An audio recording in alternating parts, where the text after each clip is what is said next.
Bonnie was never an addict, and now housed, she works again as a harm reduction worker in Toronto. She's a proponent of alternative forms of housing. In the winter that I was here, 40 people that were all struggling managed to, not always as functionally as we might hope, but a lot better than most people thought, gain some self-respect by building themselves their own places to live with the help of their friends.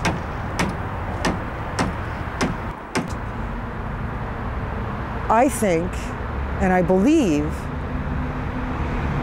that if someone ponied up or allowed to lease the land, I believe that we could build something like Dignity Village in the US, where it's a green, sustainable village that was built by homeless people over the course of 5 years who had a vision and a dream that we could not have because we had no legal entitlement. There's traditionally on the street what's called your crew. That's your group of people that you tend to hang with, almost like a substitute family, functional or dysfunctional, that you spend your time with, you tell your troubles to. It is far more functional to allow them to be with their crew with whom they have a long history. I was sometimes surprised when Brian and Terry spoke of missing Tent City, but looking at Dignity Village, I am reminded that there are many pluses to that kind of living, if properly administered. I had to get up early this morning because the sun came and hit directly into my house and heated it up instantly this morning. It's great in the wintertime. It's great to have passive solar. For social services, the more dependent that someone becomes on them, the more they need them. One thing about the self-housing of people in Dignity Village and Tent City was the independence of the people who were able to do that and encouraging one another's independence in building.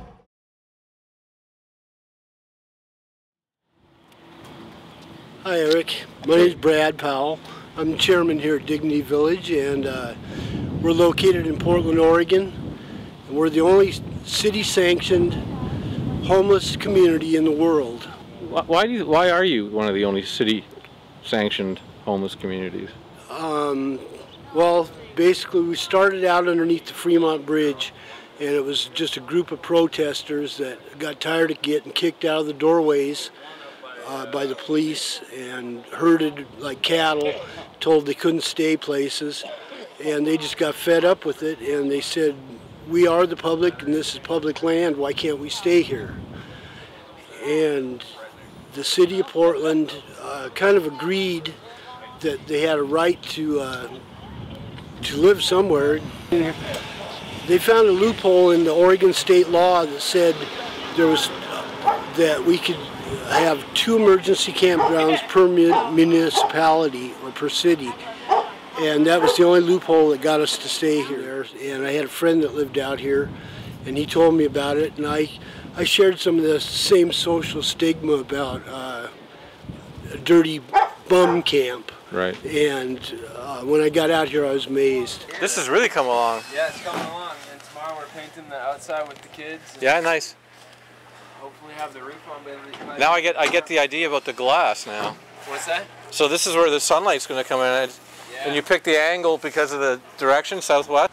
It started off with the kids building models. They went to a recycling center and collected a bunch of material like light bulbs, drawers, and they made little model greenhouses out of recycled material. And from there, we wanted them to start thinking of when they were making a major structure, how they were going to go about it. And when it came time to design this, we had residents from Dignity Village come over to the school and talk with the kids about the kind of structure they wanted built. The kids came over here, had another dialogue with them talking about how they wanted the structure, and then we went back to their building center to see what kind of materials they had. And so, for it beyond this, do you have a hope beyond this? I think that the idea of social art practice is just to collaborate and to create new dialogues between disparate communities. So I hope that it establishes this idea that this place exists and that it's a really valuable community to support for these kids, and that they continue to do that sort of work as they develop. How many windows do you need? Oh, I don't know. There are two big ones that are going in there, and then along the south-facing wall, there's. So then, how many more kids are going to come and paint? Let's see, it's been a group of 9 kids, and so as their school finishes, they are going to come back voluntarily, and hopefully we'll finish it up, but it's been these 9 kids all the way through. Cool. Thanks. This village that basically then conforms to rules and some laws Yes. that are part of the larger community outside of the village. Yes. But inside the village, you guys pretty much decide for yourself what's acceptable and not acceptable. Yes. Okay. And as the city has agreed to leave us alone and pretty much let us run the place as long as we can do it in an appropriate manner. Okay. And I think after 10 years we have shown that we can do that. Acre plot of toxic landfill, where until a couple of years ago, a community of squatters had built a shanty town known as Tent City.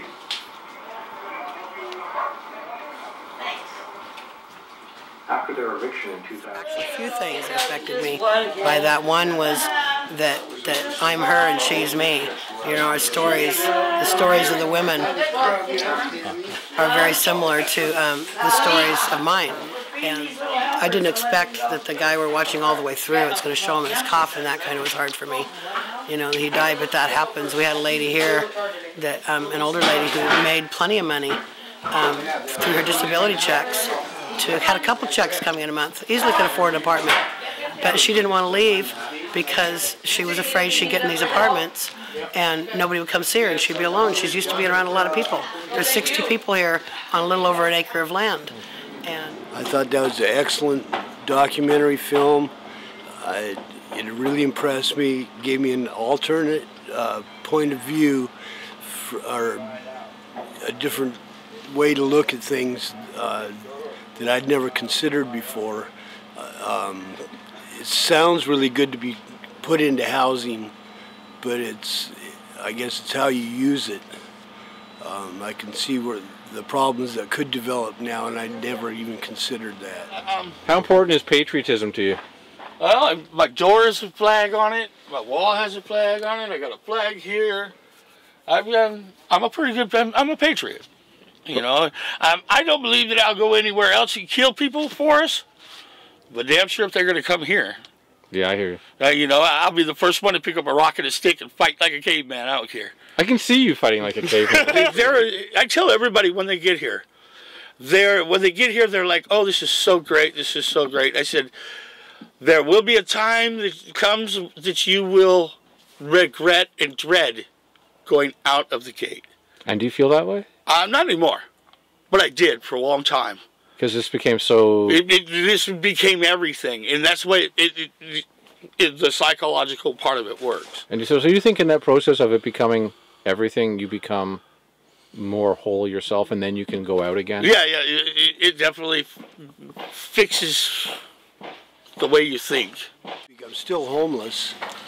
But why? You have a house. I'm technically homeless. According to whom? The city, the state, the federal government. But what about in your state of mind? Homelessness is a state of mind.